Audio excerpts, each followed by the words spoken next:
दोस्तों, स्वागत है YouTube channel physics bye Sanjeet sir classes में। तो आज हम लोग पढ़ते हैं चैप्टर 7 का नेक्स्ट टॉपिक। तो देखिए, आज का टॉपिक नेम है मानव के प्रारंभिक पूर्वज। तो देखिए, मानव के प्रारंभिक पूर्वज कौन कौन थे। तो इनमें से अधिकांशतः देखा जाता है कि मानव का प्रारंभिक पूर्वज छछूंदर, लीमर, लॉरिस, टर्सियस तथा कपी मिलते हैं। तो यहाँ देखिए, जितने भी मानव के पूर्वज जो थे वो छछूंदर, लीमर, लॉरिस, टर्सियस तथा कपी के रूप में हुए और ये जमीन पर कुदक कर चलते थे। अब ये जो भी पूर्वज थे उनको वो 3 प्रकार के हुए, अर्थात उनको 3 भागों में बांटा गया था, जिसमें से पहला है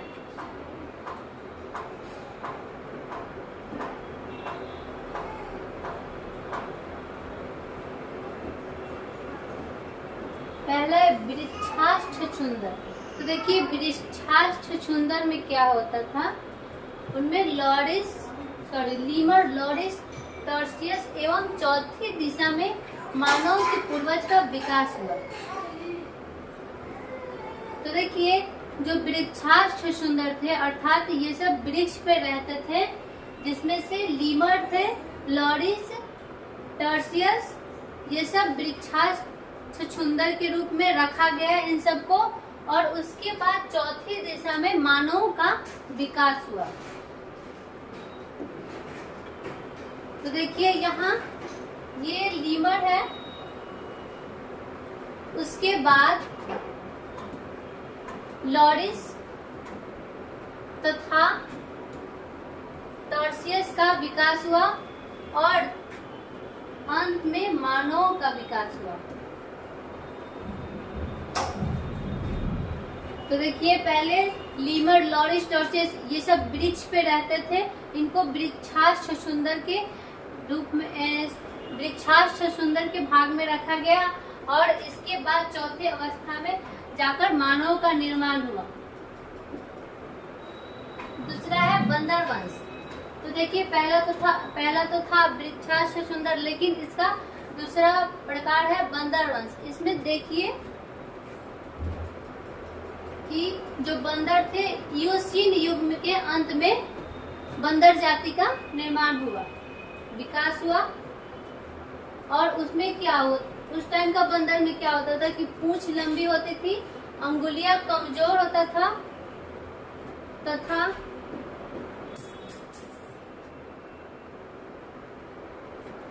नाक चपटी होती थी और दांतों की संख्या जो है 36 होता था।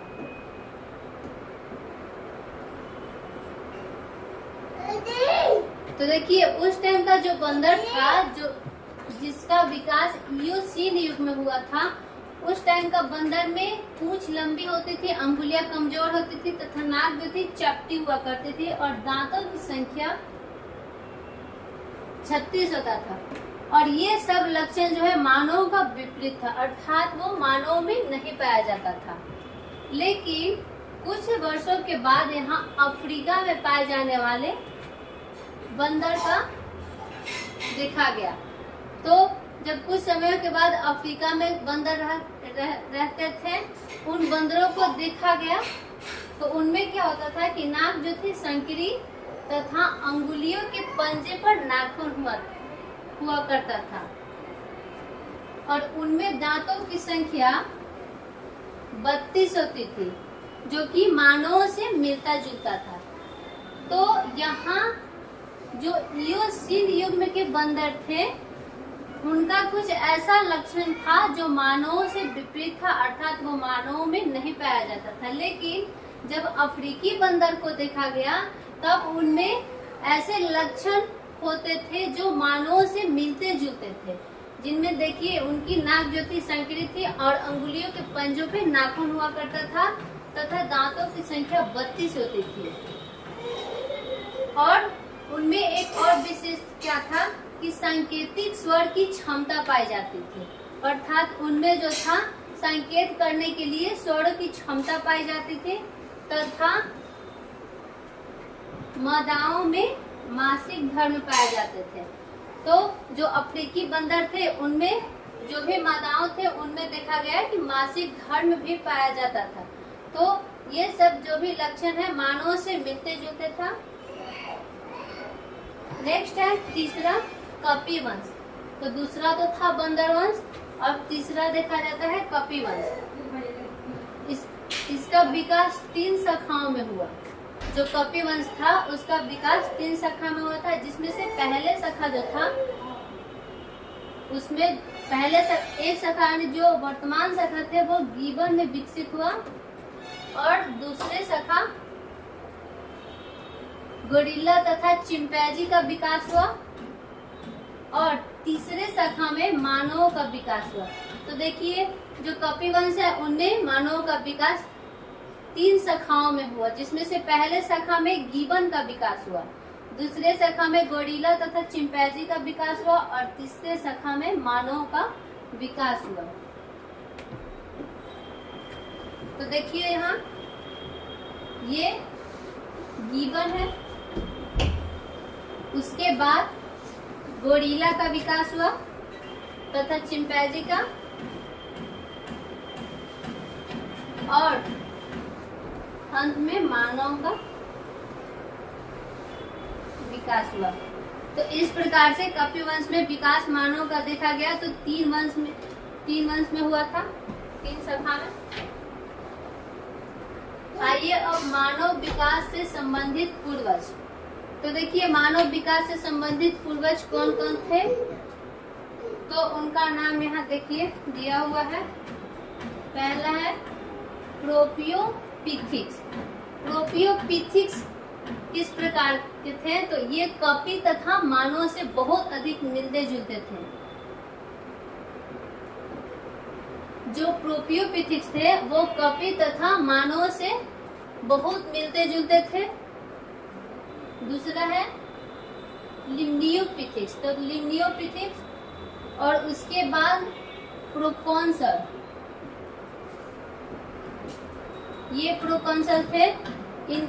इसका जीवाश्म पूर्वी अफ्रीका से प्राप्त हुआ था। तो जो ये प्रोकॉन्सल थे उसका विकास पूर्वी अफ्रीका से प्राप्त हुआ था और यह हाथ और पैर दोनों से चलता था। नेक्स्ट है ड्रायोपिथिक्स। तो ड्रायोपिथिक्स और उसके बाद नेक्स्ट है शिवापिथिक्स। तो शिवापिथिक्स जो थे उसका जीवाश्म भारत के शिवालिक पर्वतमाला से मिले थे। अब देखिए मानव को मुख्यतः कितने 4 भागों में बांटा गया था। जितने भी मानव थे उन मानव को मुख्यतः 4 भागों में बांटा गया था। पहला है अब मानव, दूसरा कपि मानव तथा तीसरा प्रारंभिक वास्तविक मानव और चौथा है वास्तविक मानव। बारी बारी से देखते हैं इन चारों को। आइए अब मानव। तो अब मानव को रामापिथिक्स मानव भी कहा जाता है और इसका जीवाश्म भारत के वही शिवालिक पर्वतमाला से प्राप्त हुआ था। दूसरा है कपि मानव, जो कि पीछे हम कपियों के बारे में डिटेल्स दे चुके हैं। और उसके बाद है तीसरा प्रारंभिक मानव। तो प्रारंभिक मानव या प्रारंभिक वास्तविक मानव, इसके जातियां को देखते हैं। इसमें से पहला है होमो हैबिलस। तो देखिए होमो हैबिलस किस प्रकार के मानव होते थे, तो इनका कद 1.2 से 1.5 मीटर होता था तथा भार 40 से 50 केजी होता था और यह दोनों पैर से चलता था और सर्वाहारी होता था। इसके बाद जीवाश्म के साथ साथ हथियार भी मिला।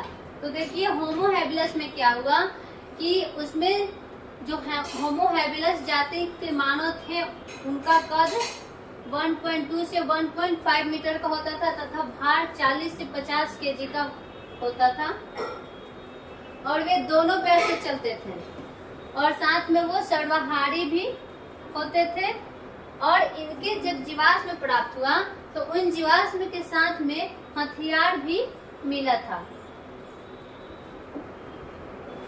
नेक्स्ट है होमो इरेक्ट्स। तो देखिए होमो इरेक्ट्स किस प्रकार के मानव थे। तो आज से 5 से 15 लाख वर्ष पूर्व आदि मानव के जीवाश्म मिले और यह आधुनिक मानव से मिलता जुलता था। तो जो होमो इरेक्ट्स था वो आधुनिक मानव से मिलता जुलता था और यह पत्थर का औजार बनाते थे। तो देखिए होमो इरेक्ट्स जो थे मानव वो पत्थरों का औजार बनाना शुरू किए, अर्थात पत्थरों का औजार बनाने का काम होमो इरेक्ट्स मानव से शुरू हुआ है और साथ में आग का भी उपयोग करते थे और संभवतः ये जो थे भाषा का भी विकास कर दिया था। तो देखिए होमो इरेक्ट्स जो थे उस जाति के मानव में आधुनिक मानव से मिलता जुलता लक्षण था और ये पत्थर का औजार बनाना तथा आग का उपयोग करना शुरू किए और साथ में भाषा का भी विकास हुआ। नेक्स्ट है पैकिंग मानव। तो देखिए पैकिंग मानव क्या है कि ये चीन के पैकिंग के पास से प्राप्त हुआ है, इसलिए इसको पैकिंग मानव कहा जाता है। तो इसकी प्राप्ति कहाँ से हुई? तो चीन की पैकिंग के पास से हुआ और यह जीवाश्म में 5 लाख वर्ष पूर्व प्राप्त हुए थे और होमो इरेक्ट्स के भांति ही थे। तो देखिए जो पैकिंग मानव थे वो भी होमो इरेक्ट्स के तरह ही होते थे, अर्थात इनका लक्षण होमो इरेक्ट्स जाति के मानवों से मिलता होगा। नेक्स्ट है वास्तविक मानव। तो देखिए वास्तविक मानव जिसको होमो सैपियंस कहा जाता है और ये वर्तमान मानव के विकास एशिया के कैस्पियर सागर के समरूप माना जाता है। तो देखिए जो होमो सैपियंस होता है उसको वर्तमान मानव भी कहा जाता है और ये मानव का विकास जो है एशिया के कैस्पियर सागर के समरूप माना जाता है। तो देखिए जो भी वर्तमान मानव थे उसका विकास एशिया के कैस्पियर सागर में हुआ है। नेक्स्ट है अब जो वास्तविक मानव है उसकी उपजातियां भी हैं। तो देखिए उपजातियां किस प्रकार की है। पहला है ऑस्ट्रेलाइड। तो ऑस्ट्रेलाइड क्या किस प्रकार के मानव जाति है? तो इसमें प्रजातियों का रंग जो है काला,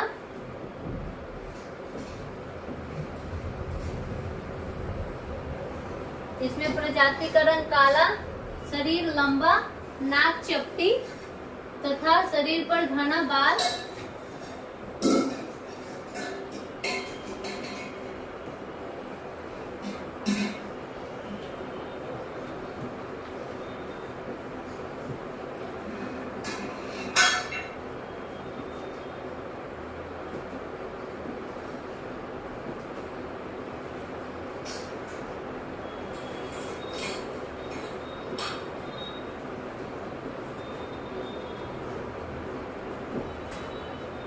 और सर पर घुंघरेले बाल होते थे।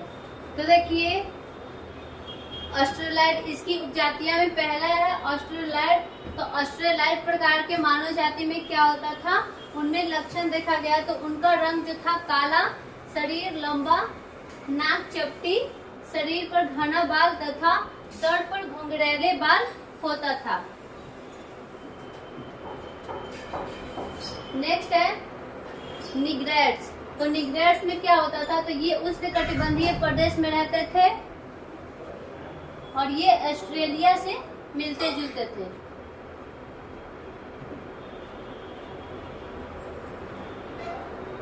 नेक्स्ट है कोकेसाइड्स। तो कोकेसाइड्स क्या किस प्रकार के माना जाते थे, तो ये समशीतोष्ण प्रदेश में रहते थे और इनके रंग गोरा, सिर लंबे और चौड़ा तथा नाक पतली तथा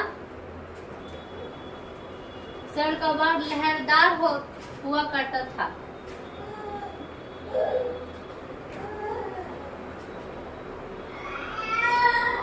और नेक्स्ट है मैंगोलाइट्स। मैंगोलाइट्स में क्या था कि शीत प्रदेश में रहते थे। जो इस प्रकार के मानव जाति थे वो शीत प्रदेश में रहते थे और इनमें चीन, जापान, अमेरिका, रेड इंडियन सम्मिलित है। और इनका कद छोटा, त्वचा लाल, सिर पर घने बाल, नाक एवं आंख छोटी होती थी। तो इस प्रकार से मानव जाति की उपजातियां थी, जिसमें देखिए ये है ऑस्ट्रेलियोसाइड्स, जिसके शरीर पे घने बाल हुआ करते थे और रंग काला होता था। उसके बाद होमो हैबिलस, फिर होमो इरेक्ट्स और ये निग्राइट्स, तथा अंत में होमो सैपियंस मानव जाति का विकास हुआ। तो इस प्रकार से मानव का पूर्ण रूप से विकास हुआ, जो वर्तमान मानव होमो सैपियंस कहलाए। तो ये चैप्टर का लास्ट टॉपिक था। तो आज के लिए इतना ही, मिलते हैं नेक्स्ट क्लास में।